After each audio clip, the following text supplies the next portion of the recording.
Hello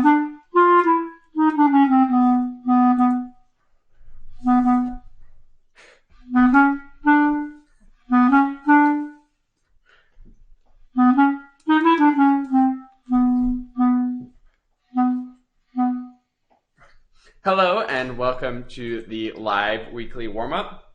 Don't panic. It is in fact Tuesday. I know I normally do these on Monday, but I had a super busy weekend, and yesterday was President's Day, so my wife had the day off work, so I had a good time spending some time with her. But I am here for your live weekly warm-up, where I go over a warm-up exercise and challenge you to implement it into your practice routine for the week and see what kind of results you can get. I really enjoy doing this, and I'm really curious to see what kind of results you guys are getting. But remember that the only way to get results from doing this is by actually implementing it. So many people, and there's so much free information out there, it's easy to just sort of watch these videos, learn a thing or two here, maybe like implement a tiny bit of it, or maybe think about it very briefly in your practicing. But that's very different from actually dedicating the time and being like, you know what, I think this exercise would be good for me. I'm really going to dedicate even just like 5 minutes, but every single time I practice and see how it goes. So I really challenge you, because I know it's not easy, but I want to challenge you to try doing this and try actually implementing these things in your warm-up routine and see what kind of results you can get. So today we are going to be going over a technique exercise, and this one is sort of going to be a fun kind of create your own adventure. This exercise, I'm calling it finger flexibility. If you're an owner of the Next Generation Clarinet method book, then you're probably familiar with some of the finger flexibility exercises in that. And I want to break down sort of how it works. I'm going to invite you to create your own by picking whatever like specific notes or whatever pattern of intervals that you want to work on, and then applying that. But the basic core fundamentals and the principles of how to do this exercise will still apply. So the one that I'm going to do is a super simple sort of stepwise motion one. These are very reminiscent of some of the like close exercises. So if you're an owner of the close method book, or you're familiar with that, this kind of way of doing things might be familiar. There's also some similar stuff to this in the Galper book as well. But basically what we're gonna do is take a really simple interval pattern, or a little pattern of notes, and then play it a lot so that our fingers get really, really comfortable with it. So I'm gonna take on the C major scale, I'm just gonna go up one note, and then I'm gonna go up another note and down. So I'll play through just like what would be the first measure of this if you were doing it out of the Next Generation Clarinet method book, and then I'll talk a bit more about it. So here's a little demonstration.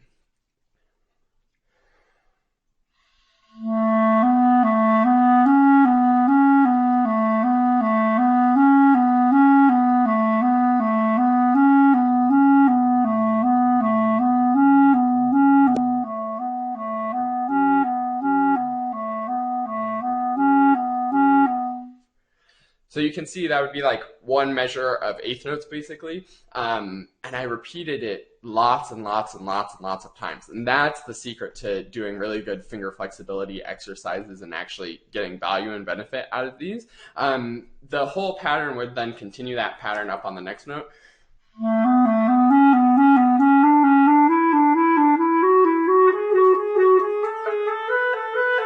And so on. I could go up as many octaves as I want. But just playing straight through it like that makes you have to think about the notes that you're playing a lot, and you only get a few repetitions on each like finger motion. Doing it the other way, where you repeat one measure at a time, tons and tons, is where you get the value out of this, because it forces you to think about your finger motion and get really like in depth and dig into those. I think I said this even in the last week's live weekly warm-up, but I've been saying it a lot when I'm teaching, and I think it's a really good point that warm-ups are not about the music. We're not trying to get the notes to and the rhythms to be totally precise, though that is a good thing.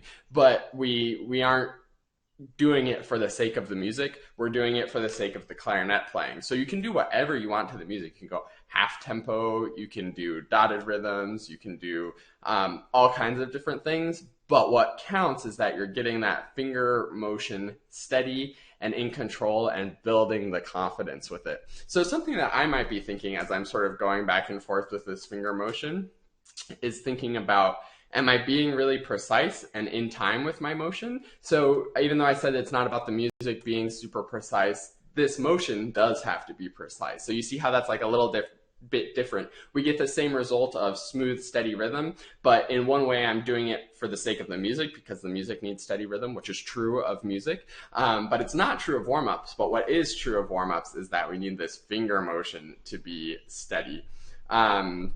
So going on through this exercise, I might be thinking, is this finger motion being super precise and super steady? And then I might be thinking, okay, I think I like the steadiness of it. Now is it being independent? So maybe like these other fingers are sort of squeezing down and tightening up as I'm moving this finger. Or maybe when I go to moving this one, like these other fingers are moving a lot, or my wrist is moving a lot. So isolating the independence of that. And then also making sure that all of the other fingers are relaxed, which goes along with the independence.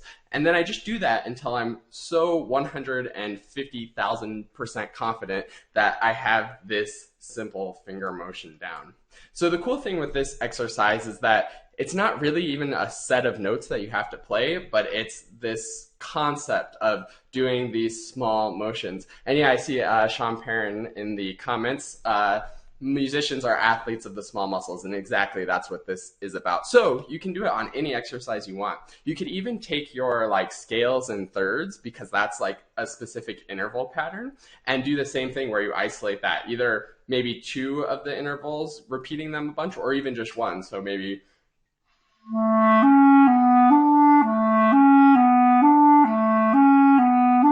or even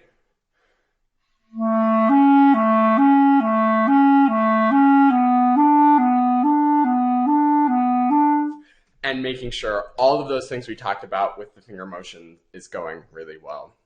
So I hope that's helpful. I hope that gives you, again, some more insight into why we do warm-ups and how warm-ups work and how to be beneficial with them. And I challenge you to implement some finger flexibility into your warm-up routine. And I would love to see in the comments what are some of your favorite kind of different finger flexibility exercises, whether it's from the Close-Say method, the Galper method, the Next Generation Clarinet method book, anything that you like, or coming up with your own super creative ones would be really fun to hear about. So keep thinking about these small muscles, getting them really in control, really independent, and really relaxed and confident with that motion. Thanks so much for watching, and I will see you next week on Monday as normal for the next week's live weekly warm-up.